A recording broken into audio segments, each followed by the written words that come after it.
juga fraksi partai di DPR itu, kalau pemerintah gimana Mas? Apakah mulai mengkaji juga dan mempersiapkan untuk mengusulkan revisi Undang-Undang Pilkada nanti Mas? Kalau pemerintah ya pada dasarnya kan kita mendengarkan seluruh aspirasi dan pendapat gitu. Nah kalau saya selaku pengurus partai ya, bukan selaku Mensesnek juga. Kebetulan dulu kami bertugas di Komisi 2 dan kajian-kajian pembelajaran terhadap seluruh proses demokrasi kita itu kan terus berjalan ya. Semua memiliki pendapat, memiliki pandangan, ada yang menilai kelebihannya, ada yang menilai kekurangannya, tetapi kalau kami berpendapat, sekali lagi kami sebagai pengurus partai, salah satu pimpinan di partai, kami berpendapat memang kita harus berani untuk melakukan perubahan dari sistem, manakala kita mendapati bahwa sistem yang kita jalankan sekarang itu banyak juga sisi negatifnya.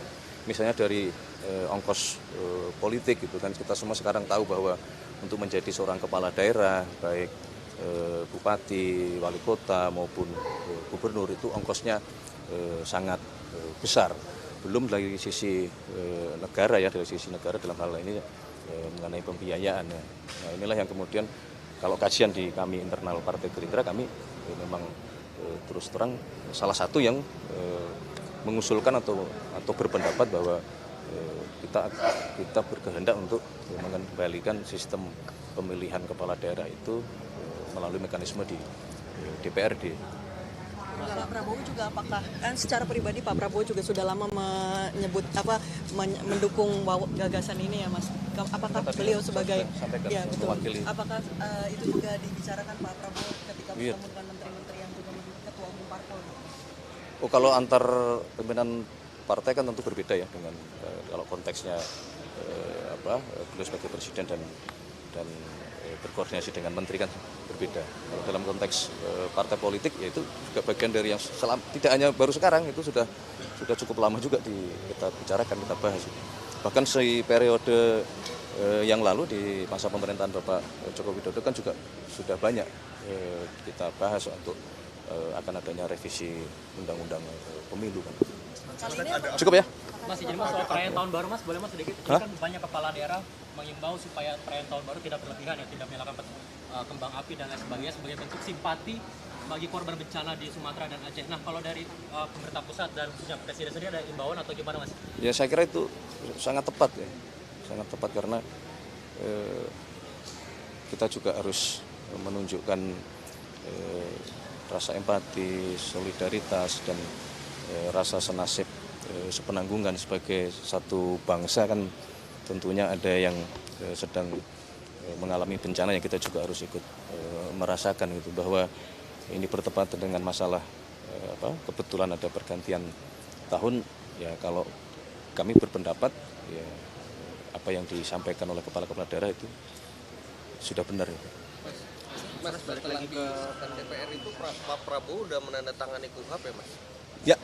Sudah? Sudah. Tanggal berapa Mas? Aku tanggal pastinya. Pertengahan Desember ya? Ya, kurang lebih. Berarti udah resmi punya nomor ya sebagai undang-undang ya? KUHP ya? Sudah. Pemberlakuannya baru nggak? Pemberlakuannya Setuju baru nggak berarti di Januari 2022? Iya. Sama KUHP? KUHP kan Januari 2022? Kitab Undang-Undang Hukum Acara Pidana kan. Nggak, maksudnya Yang KUHP. pemberlakuannya baru nggak? Iya.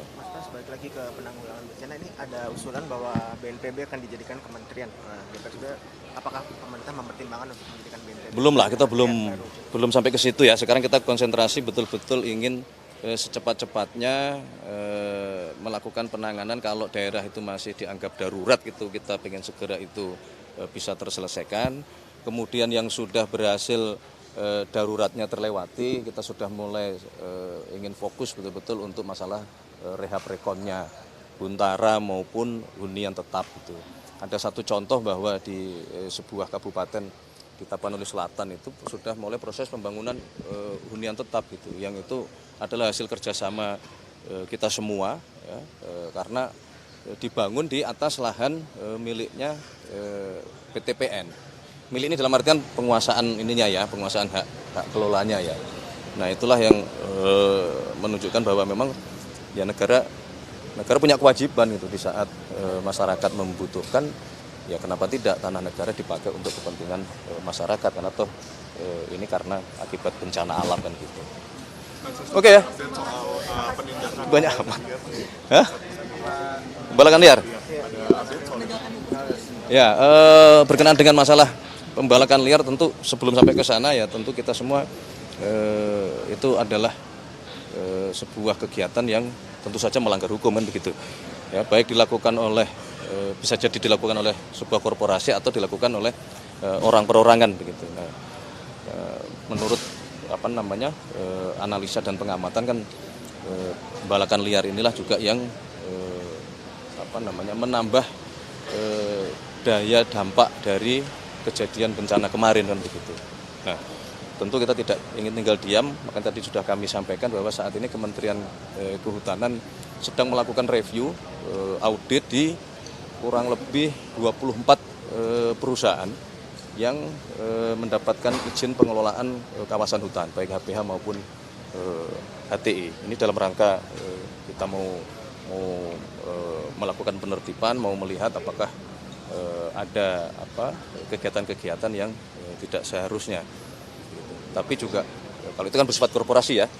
Setelah itu kemudian kita juga harus menangani yang bersifat perorangan. Ini kan perlu edukasi ya. Mas Pras, boleh Lintas tanggapannya? sektoral.